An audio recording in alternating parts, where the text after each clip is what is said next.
En ces jours-là, lorsque le prophète Élie fut arrivé à l'Horeb, la montagne de Dieu, il entra dans une caverne et y passa la nuit.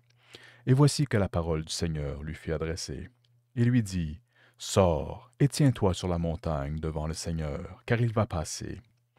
À l'approche du Seigneur, il y eut un ouragan, si fort et si violent qu'il fendait les montagnes et brisait les rochers.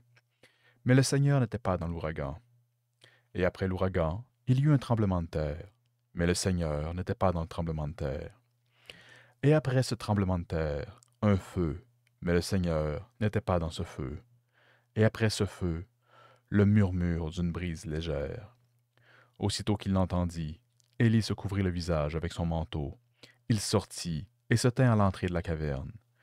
Alors il entendit une voix qui disait, Que fais-tu là, Élie? Il répondit, J'éprouve une ardeur jalouse pour toi, Seigneur, Dieu de l'univers. Les fils d'Israël ont abandonné ton alliance, renversé tes autels et tué les prophètes par l'épée.